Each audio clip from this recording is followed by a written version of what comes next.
আসসালামু আলাইকুম। এখন শুনবেন সংবাদ শিরোনাম।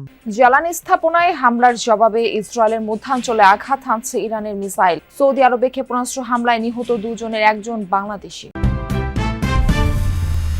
চট্টগ্রামের জঙ্গল সলিমপুরে অপরাধীদের অভয়ারণ্য উচ্ছেদে চলছে বিশেষ অভিযান। অংশ নিয়েছেন আইনশৃঙ্খলা বাহিনীর কয়েক হাজার সদস্য।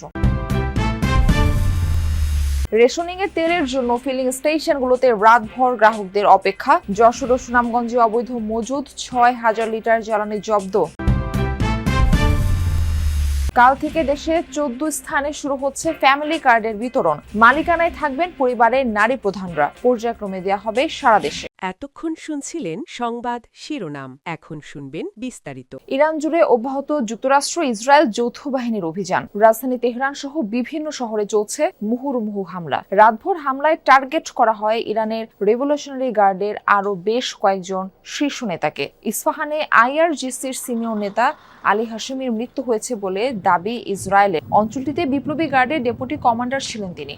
নিহত আয়াতুল্লাহ আলী খামেনির আরও এক সহযোগীকে তেহরানে হত্যা করা হয়েছে বলে দাবি করা হয়। অন্যদিকে লেবাননের বৈরুতে একটি হোটেলেও মৃত্যু হয়েছে ৫ জনের। এদের মধ্যে ৩ জন বিপ্লবী গার্ডের কমান্ডার। মিসাইল হামলার টার্গেট হয়েছে ইরানের অর্ধশত গোলাবারুদ সংরক্ষণাগার, তেলের ডিপো এবং পরিশোধন কেন্দ্র লক্ষ্য করেও টানা হামলা চলছে। বিস্ফোরণের আওয়াজ পাওয়া গেছে তাবরিজ, ইস্পাহান বন্দর, আব্বাস, আহওয়াজ, ইয়াজাত সহ অনেক অঞ্চলে। ইরানের সর্বোচ্চ নেতা হিসেবে আনুষ্ঠানিকভাবে মোজতাবা খামেনির নাম ঘোষণা করল দেশটির অ্যাসেম্বলি অব এক্সপার্টস। যুক্তরাষ্ট্র ইসরায়েল যৌথ হামলায় নিহত আয়াতুল্লাহ আলী খামেনির দ্বিতীয় ছেলে মোস্তফা খামেনি ৮৮ সদস্যের বিশেষজ্ঞ প্যানেলের ভোটে নির্বাচিত হয়েছেন তিনি। সর্বোচ্চ নেতা বাছাইয়ের বিষয়ে আগে সিদ্ধান্ত হলেও যুদ্ধ পরিস্থিতির কারণে আনুষ্ঠানিক ঘোষণায় বিলম্ব করেছে তেহরান। সর্বোচ্চ নেতার প্রতি আনুগত্য ঘোষণা করেছে দেশটির সেনাবাহিনী, রেভলিউশনারি গার্ড, আইআরজিসি সহ শীর্ষ নেতারা। রাষ্ট্রীয় গণমাধ্যমে প্রকাশিত বিবৃতিতে মোজতাবা খামেনিকে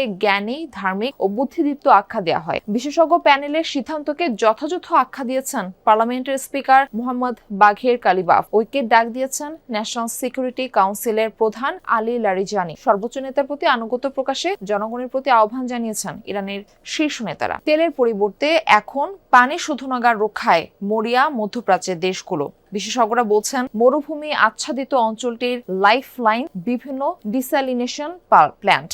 সরকারি উদ্যোগে সমুদ্রে লবণাক্ত পানি পরিশুদ্ধ করে পাঠানো হয় বসতবাড়ি, হাসপাতাল সহ সরকারি বেসরকারি সকল প্রতিষ্ঠানে। চট্টগ্রামের জঙ্গল সলিমপুরে চলছে যৌথ বাহিনীর অভিযান। সেখানে অংশ নিয়েছেন আইনশৃঙ্খলা বাহিনীর কয়েক হাজার সদস্য। মারফি, ঠিক ভোরের আলো ফোটার সাথে সাথেই চট্টগ্রামের জঙ্গল সলিমপুরে কয়েক হাজার আইনশৃঙ্খলা রক্ষাকারী বাহিনীর সদস্যরা তাদের অভিযান শুরু করে। আমার ঠিক পেছনেই আপনারা পুলিশ, র্যাব তাদের উপস্থিতি দেখতে পাচ্ছেন এবং এখানে আমরা বেশ কিছু বিশেষায়িত ইউনিট দেখেছি। সিআইডি কে দেখেছি, ক্রাইম সিন ইউনিট দেখেছি, পুলিশের ডগ স্কোয়াড দেখেছি, র্যাবের ডগ স্কোয়াড দেখেছি। পাশাপাশি গোয়েন্দা তথ্যের ভিত্তিতে আমরা দেখছি যে বেশ কিছু ঘর তারা ঘিরে রেখেছেন এবং আমাদেরকে এই জায়গাটি পর্যন্তই সীমাবদ্ধতা দেওয়া হয়েছে এবং আমরা সেখান থেকে দেখানোর চেষ্টা করছি। ভেতরে সেনাবাহিনীর, আমি যেটা বলছি যৌথ বাহিনীর অভিযান, ভেতরে সেনাবাহিনীর বেশ কিছু এপিসি ট্যাঙ্ক যেগুলোকে বলা হয় সেগুলো প্রবেশ করেছে। সেনাবাহিনীর বেশ কিছু প্রশিক্ষিত ইউনিট ভেতরে প্রবেশ করেছে, বিজিবির ইউনিট প্রবেশ করেছে। তারা কিছু ঘরকে আগে থেকে চিহ্নিত করে, যেগুলো সন্ত্রাসীদের আস্তানা হিসেবে তারা চিহ্নিত করেছে, সেখানে অভিযান পরিচালনা করবে এবং অভিযান শেষে সেখানে কোনো বিস্ফোরক দ্রব্য, অস্ত্র কোথাও মাটির মধ্যে লুকিয়ে রাখা হয়েছে কিনা সেটা তারা বের করে আনার জন্য তাদের বিশেষ প্রশিক্ষিত যে ডগ স্কোয়াড সেটিও কিন্তু তারা সাথে এনেছেন। আমরা এই ডগ স্কোয়াডের গাড়িটি যদি এখান থেকে একটু দেখাতে চাই, বিজিবি অর্থাৎ বর্ডার গার্ড বাংলাদেশের দুটি গাড়ির সামনেই একটি ভ্যান দেখতে পাচ্ছেন। সেই ভ্যানটি হচ্ছে পুলিশের ডগ স্কোয়াড এবং এর ঠিক সামনেই আছে র্যাবের একটি ডগ স্কোয়াড।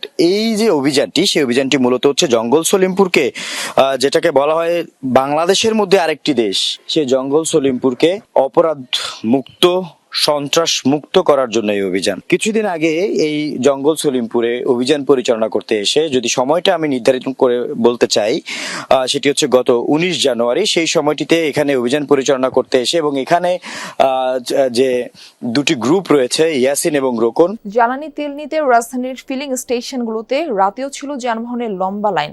দীর্ঘ সময় অপেক্ষা করে পর্যাপ্ত তেল পাচ্ছেন না চালকরা।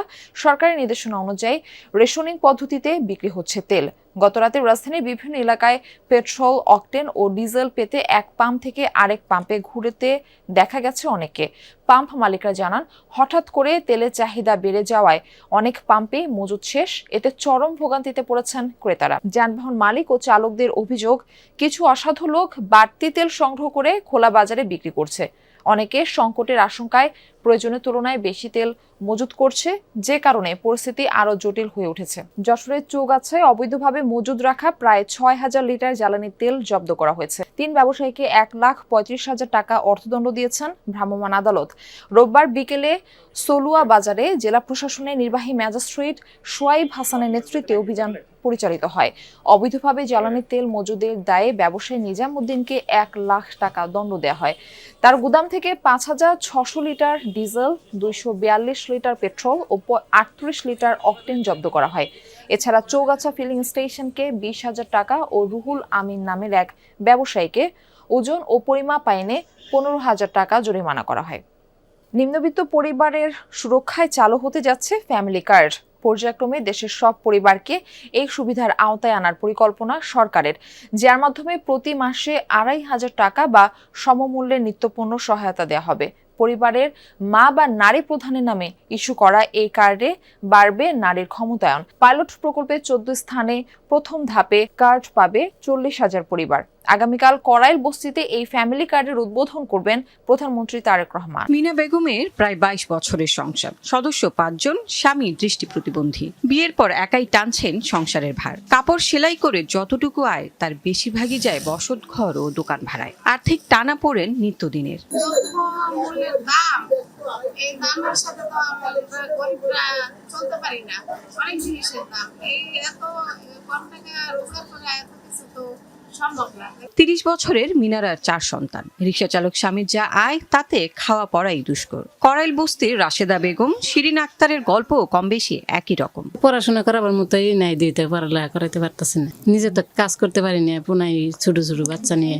আমার বেকার, আমার স্বামী নাই, আমার ছেলে একটা বাড়ির থাকে, আরেকটা তো টাকা পয়সা চেনে না। আমি খুব অনেক বিপদ আছি। 10,000 টাকার ওষুধই লাগে, আর অনেক সময় একবার হাওয়াই। বিএনপির নির্বাচনী প্রতিশ্রুতি ছিল ফ্যামিলি কার্ড দেয়ার। সেই কর্মসূচির পরীক্ষামূলক যাত্রা শুরু হচ্ছে 10 মার্চ। করাইল বস্তিতে যার উদ্বোধন করবেন প্রধানমন্ত্রী তারেক রহমান। প্রাথমিকভাবে 4 মাসের এই পাইলট প্রকল্প, যার আওতায় 14টি স্থানে 40,000 পরিবারকে কার্ড দিবে সরকার। এর মাধ্যমে প্রতি মাসে 2,500 টাকা অথবা সমমূল্যে নিত্যপণ্য সহায়তা দেয়া হবে। এই ঘোষণা প্রান্তিক হতদরিদ্র পরিবারগুলোয় খানিক আশার সঞ্চার করছে।